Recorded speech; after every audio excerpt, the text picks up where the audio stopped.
What was it like being around DMX? DMX was dangerous. Straight up like that. Whoever don't like it, bring it, nigga. Bring it. I don't. Bring it. Bring it. In Los Angeles, gangs like the LA Crips usually expect rappers to check in, and it's caused some wild confrontations. But when they tried it with DMX, they quickly learned his dangerous rep wasn't just talk, it was the real deal. This is DMX, the aggressive, unpredictable force who hit prison so many times, it was practically a second home.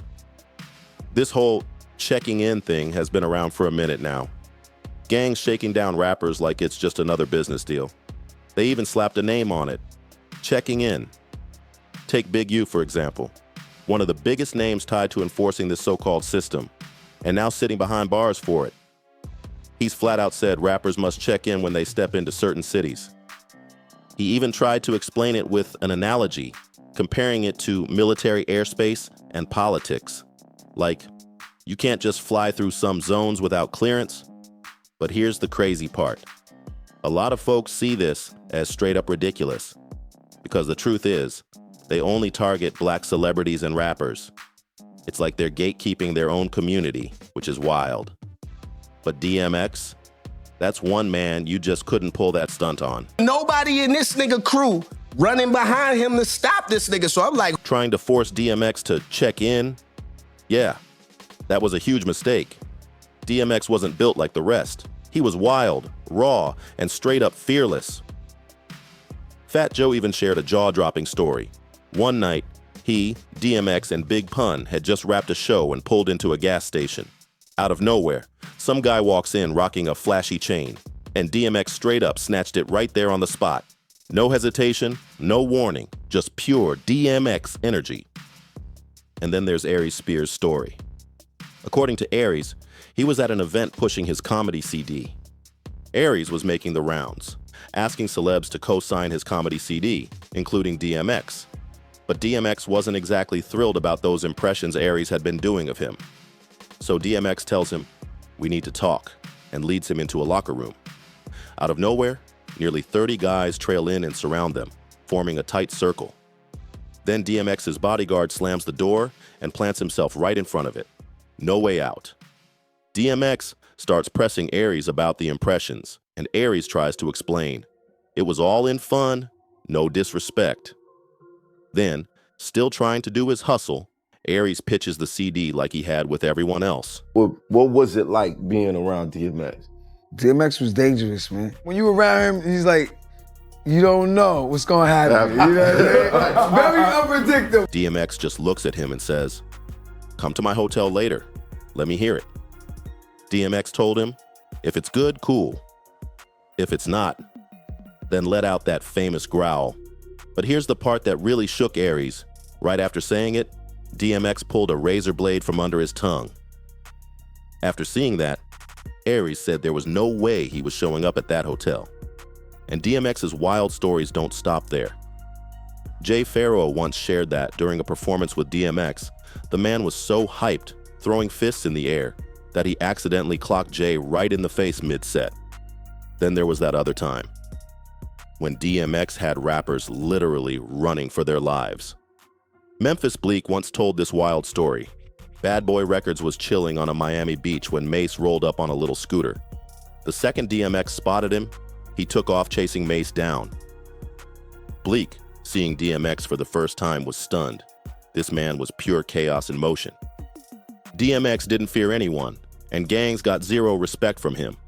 That same energy poured straight into his beef with Kurupt, a well-known rapper and proud Crip managed by none other than Big U, the top figure in the Rollin' 60s.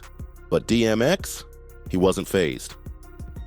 Things got so heated that Kurupt ended up the target of a hit that left 2 of his bodyguards dead, with Kurupt barely escaping with his life.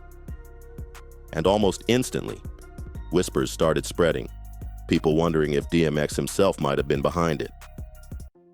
And with DMX's wild reputation, plenty of people thought the rumors could be true. In LA, when I go to Chicago, I respect Chicago wholeheartedly. I check in. When I go to Atlanta, I check in. And I don't think nobody is safe. I know dudes right now from LA who are actual gang members who have been robbed for their jewelry. Let's rewind to the early 1990s.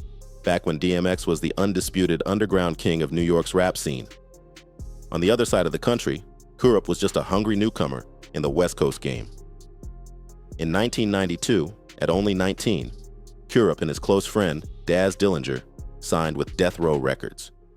The two linked up to form Thaw Dog Pound, Kurupt repping the Rollin' 60 Crips, and Daz holding it down for the Rollin' 20 Crips out of Long Beach, California.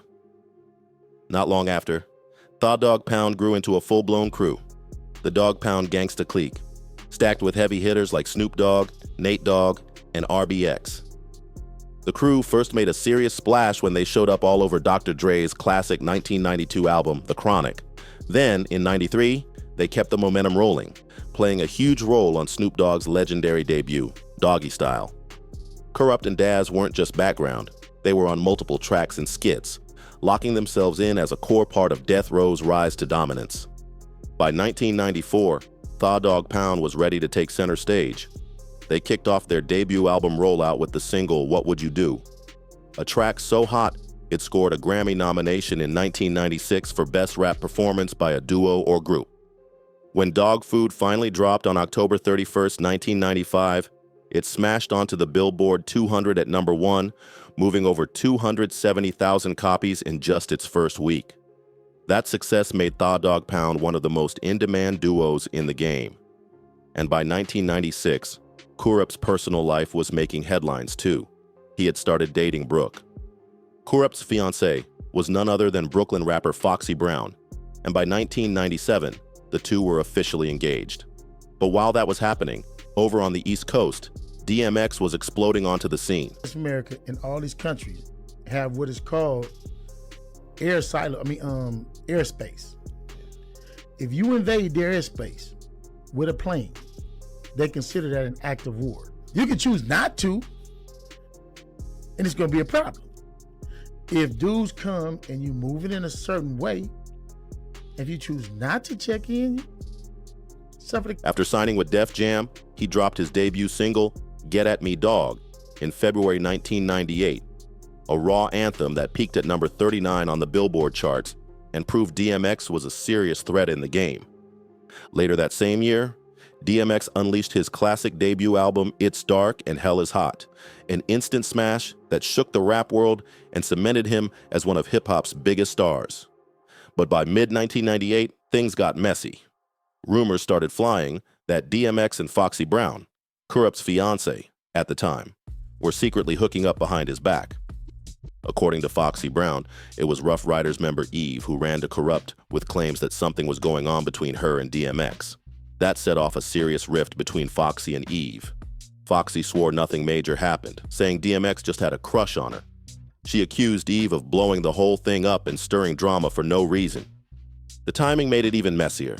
Both Foxy and DMX were signed to Def Jam and were touring together that summer on the Survival of the Illest tour. Then, in December 1998, DMX dropped his second album, Flesh of My Flesh, Blood of My Blood, and it instantly became a classic. But one track, Bring Your Whole Crew, set the streets buzzing with talk of subliminal shots aimed straight at Kurupt. DMX rapped about being out for blood and mentioned the Crips being at war, an obvious jab since Kurupt was a known Crip. In the same track, he questioned how much trash someone could talk with his lips on the floor, called someone a B, and even threw in a line about a fake pit. Me and him at Big Pun in Brooklyn.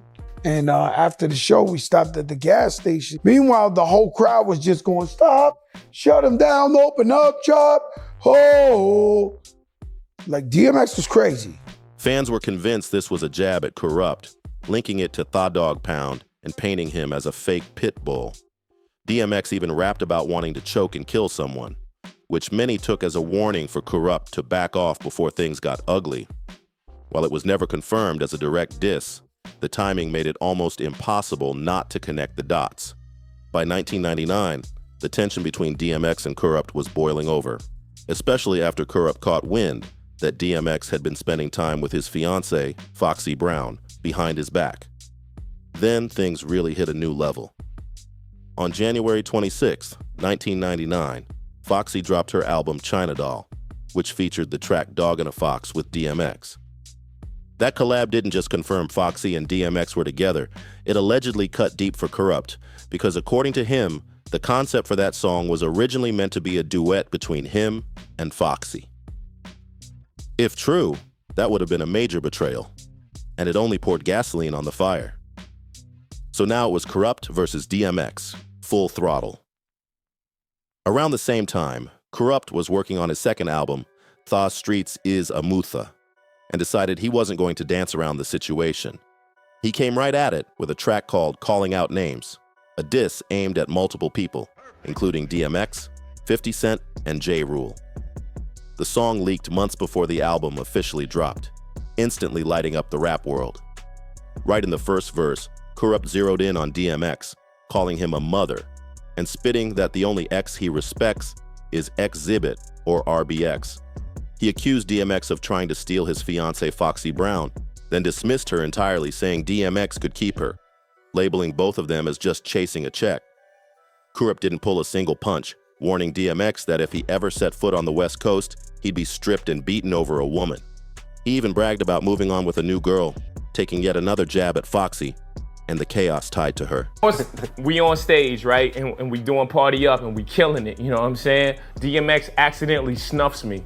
That's some real shit. I was like, wow, this nigga's knuckles is hard as a motherfucker. DMX accidentally. He accidentally snuffed me. How? Is he just going No, out? look. Like, 1, 2, now. He hit me out. Oh, shit. I was like, God. By the second verse, Kurupt's scope widened, firing shots at the Rough Riders and making it clear he had zero love for anyone in the crew, except Eve.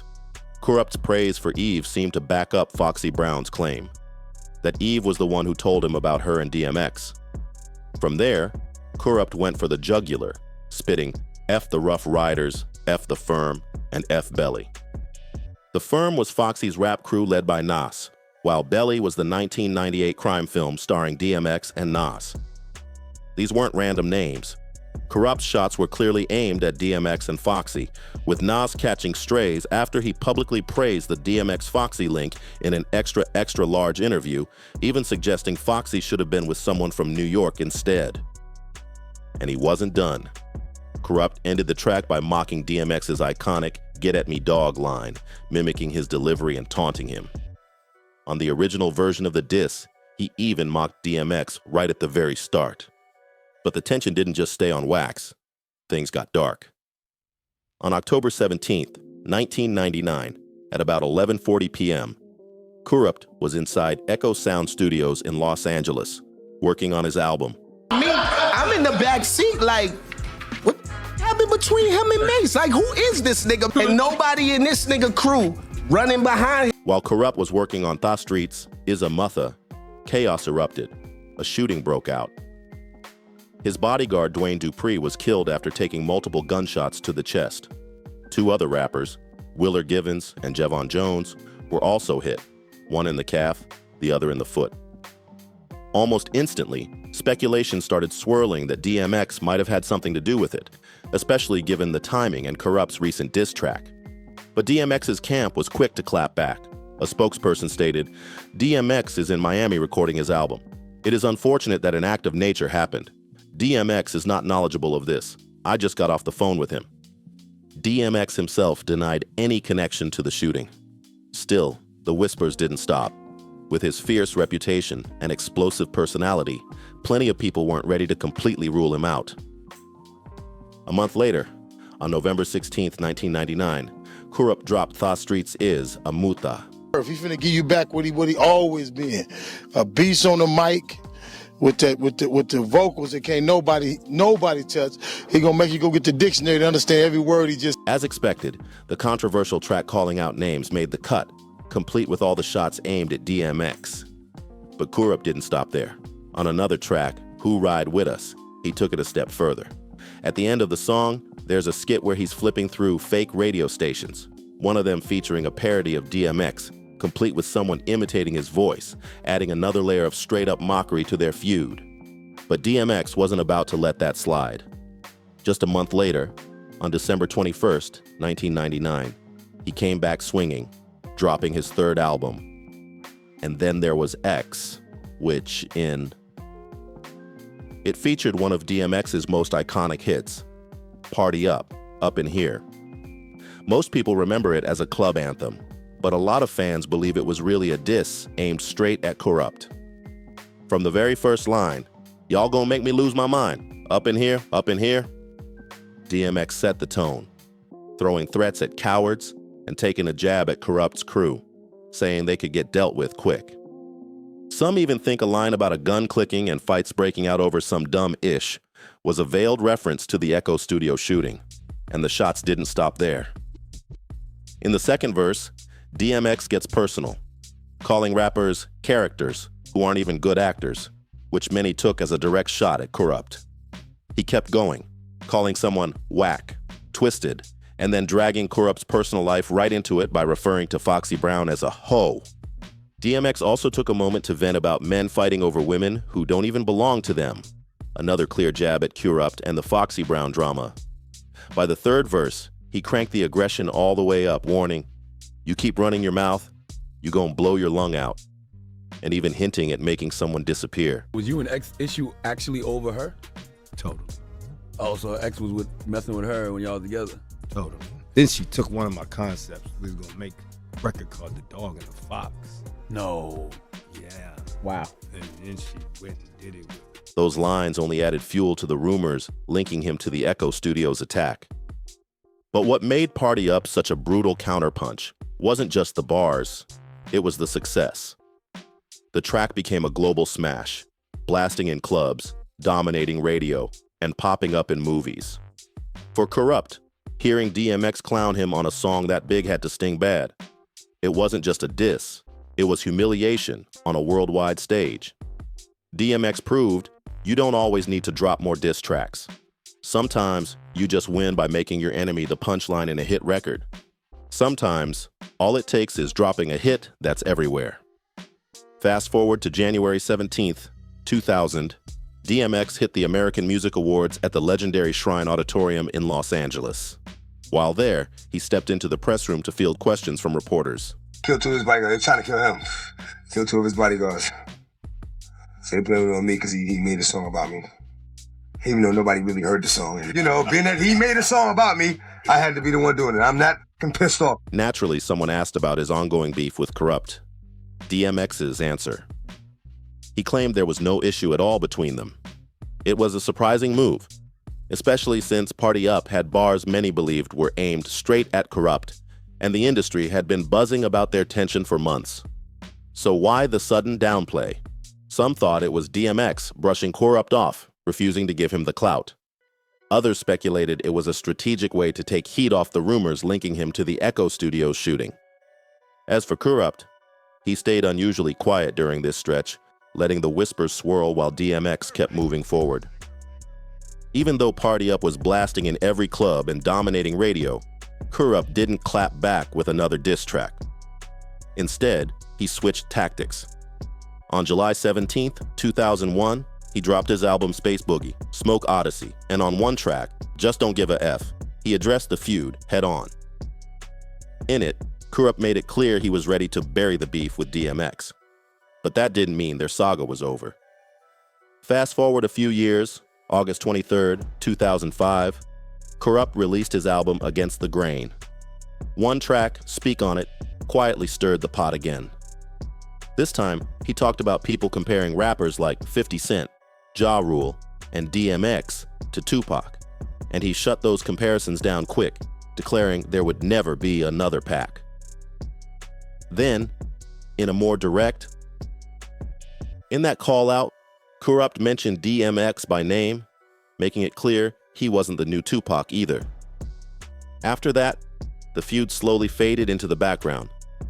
Then, in 2017, almost 20 years after the drama first erupted, something nobody expected went down. Kurupt and DMX crossed paths at an airport, and according to Kurupt, the vibe was cool. No tension, no drama. Just two legends face to face, finally putting the past to rest for good. If you enjoyed this breakdown, hit that like button and subscribe for more stories like this.